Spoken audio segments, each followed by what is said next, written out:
Ji, main yang bener dong, Ji. Iya, sorry Jam. Wah, kalah kan. Wih, Chef, rapi banget. Mau kemana nih? Mau ngerjain tugas MTK nih cuy. Besok dikumpulin. Demi apa? Demikian, sekian, terima kasih. Serius, Chef, tugas apaan? Tugasnya enak nih, kita disuruh beli martabak pizza, terus dipotong-potong. Wah, enak tuh. Boleh. Baca sendiri nih tugasnya. Lagian zaman sekarang tuh, ngapain keluar-keluar capek-capek? Bisa lewat online. Iya tuh, ide bagus. Lagian kita juga lagi mager. Yaudah, pesennya ya. Ya, screw. Ya, gagal tebak pesona deh. Yang ini nih, gimana? Iya, udah berangkat. Nah, tuh dateng. Wah, mantap. Skuy makan. Jangan dulu. Kita ikutin dulu langkahnya. Yang pertama, tuliskan unsur-unsur lingkaran yang kamu temukan setelah melakukan langkah-langkah berikut ini. Yang pertama, potong martabak pizza dari pinggir hingga titik pusat. Yang kedua, potong Bentar. martabak... Sebelumnya titik pusat itu apa ya? Titik pusat itu titik tengah. Jakarta Pusat aja ada di tengah. Berarti titik pusat itu titik tengah.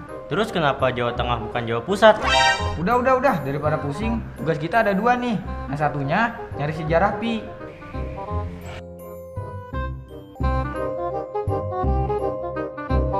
Loh, kok dibawa pulang? Halo sahabat edukasi, lapar lihat martabak tadi ya? Sama saya juga. Aduh, itu martabak kalau dipotong-potong enak sekali, ada kecoklatnya, lumer di, aduh. Ya, tapi martabak itu bentuknya tadi apa? Lingkaran ya, bentuknya lingkaran dengan bagus sekali. Ketika kita potong, sebenarnya ketika kita potong dengan sama rata semuanya, itu sebenarnya kita sedang menerapkan unsur-unsur dalam lingkaran untuk mendapatkan porsi yang sama besar. Nah, apa saja unsur-unsur lingkaran itu? Kita bisa lihat sahabat edukasi. Pernahkah lihat ban sepeda, jam dinding, koin? Semua kan lingkaran, apalagi jam dinding ketika jamnya bergerak. Semuanya itu sebenarnya mencerminkan tentang unsur-unsur lingkaran. Setiap hari kita sudah melihat itu, tapi kita tidak tahu saja, oh ternyata itu adalah bagian yang ada dalam lingkaran atau bagian unsur-unsur dari sebuah lingkaran. Nah, kita lihat lingkaran itu mempunyai unsur-unsur. Yang pertama, lingkaran pasti mempunyai titik pusat. Titik pusat ini adalah sebuah titik yang berada tepat di tengah-tengah lingkaran. Dimana kalau titik ini ditarik garisnya keliling lingkaran ke tepinya, dimanapun ditarik garisnya ke tepi itu, semua garis itu akan sama panjang. Nah, itulah titik pusatnya berarti. Garis yang menghubungkan titik pusat dengan keliling lingkaran atau tepi lingkaran itu disebut dengan jari-jari lingkaran. Makanya kalau teman-teman atau sahabat edukasi melihat roda sepeda, orang-orang biasa mengatakan itu dengan jari-jari sepeda, jari-jari ban. Nah, itu karena ban itu berbentuk lingkaran dan yang menghubungkan pusat dengan keliling itu adalah jari-jari. Unsur selanjutnya adalah apa yang kita sebut dengan diameter. Diameter adalah garis lurus yang memotong lingkaran menjadi dua bagian sama besar. Jadi memotong, jadi kalau ada martabak kita bagi di tengah dengan garis lurus melalui titik pusat lingkaran, itu disebut dengan diameter. Itulah. Dan yang berikutnya adalah, coba sahabat edukasi lihat potongan berikut ini. Sisi lengkung pada lingkaran yang dibatasi oleh dua titik pada lingkaran tersebut disebut dengan busur. Lebih gampang cara mengingat busur adalah busur ini ya bentuknya seperti busur panah yang sering kita lihat itu. Nah, itu disebut busur. Daerah dalam lingkaran yang dibatasi oleh dua jari-jari dan sebuah busur itu disebut dengan juring. Jadi dua busur, dua jari-jari, nah ini disebut dengan juring. Kemudian kalau tadi kita sudah mengetahui apa itu busur, kemudian unsur selanjutnya yaitu tali busur. Nah, tali busur itu adalah ruas garis yang menghubungkan dua titik pada keliling lingkaran. Jadi tadi kan busurnya kan begini nih, set.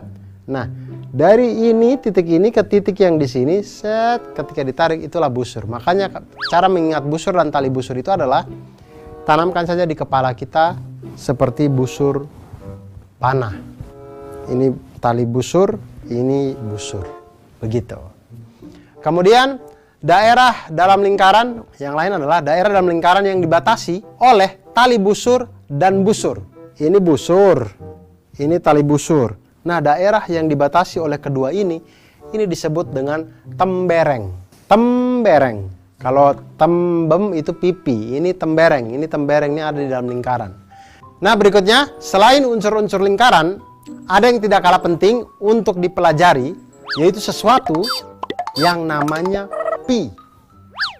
Pi, lambangnya seperti yang terlihat. Nah, pi itu memiliki simbol khusus seperti yang pada gambar itu ya. Itu huruf Yunani, ya dibacanya pi memang dia itu. Pi, gitu. Nah, beberapa orang zaman dulu itu menggunakan bilangan 3 sebagai bilangan pi. Bilangan itu sebenarnya jauh dari keakuratan, namun bilangan itu mudah untuk digunakan dalam perhitungan. Jadi dulu, zaman dulu itu orang tahu pi itu sama dengan 3. Nah, tapi ini agak jauh dari akurat ya. Belakangan orang tidak lagi memakai itu. Orang Babilonia menggunakan bilangan yang hampir akurat, yaitu 3 plus 1/8. Jadi nilai dari pi itu adalah 3 plus 1/8. Itu ditemukan oleh orang Babilonia dari zaman tidak enak itu ya.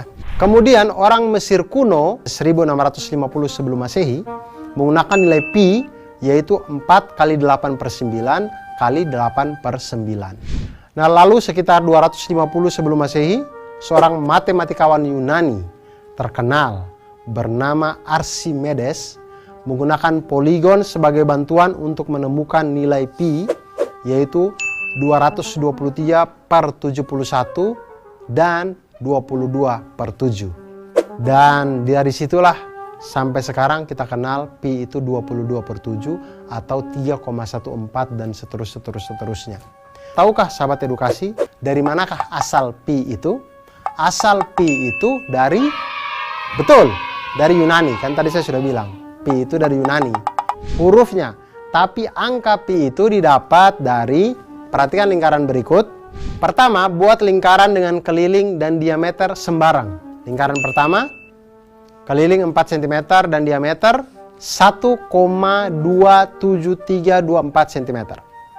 Lingkaran kedua, kelilingnya 15 cm, diameternya itu ternyata 4,774648 cm. Kemudian lingkaran ketiga, kita buat kelilingnya 9 cm dan diameternya itu 2,864789.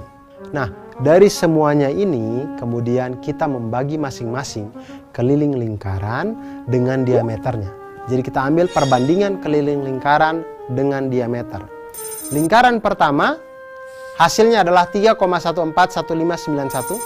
Lingkaran kedua hasilnya 3,140387. Lingkaran ketiga hasilnya 3,141593. Dari ketiga lingkaran tersebut didapat bahwa hasil bagi antara keliling lingkaran dan diameternya selalu konstan atau tetap jika dibulatkan menjadi 3,14. Nah, dari situlah pi itu berasal. Angka pi berasal dari perbandingan keliling dibanding diameter. Bukan hanya dari Yunani seperti yang tadi. Nah, sahabat edukasi, itulah tadi unsur-unsur dari lingkaran. Ada jari-jari, ada titik pusat, ada keliling lingkaran, ada tembereng, ada tali busur, ada juring, ada pi, dan sejarah pi, dan luar biasa semuanya. Akhirnya kita tahu tentang unsur lingkaran. Ternyata lingkaran tidak sesederhana itu. Tidak hanya bulat-bulat seperti itu, tapi ternyata banyak hal yang bisa kita pelajari dari situ. Hal-hal yang sederhana dalam hidup terkadang memang banyak pelajaran yang bisa diambil. Oleh karena itu, jangan pernah meremehkan apapun yang ada dalam hidup kita, karena semua hal yang mungkin remeh di hadapan kita itu mengandung banyak pelajaran di dalam hidup kita. Oleh karena itu, tetap belajar matematika, tetap semangat untuk memperbaiki diri, dan mantul, manfaat betul.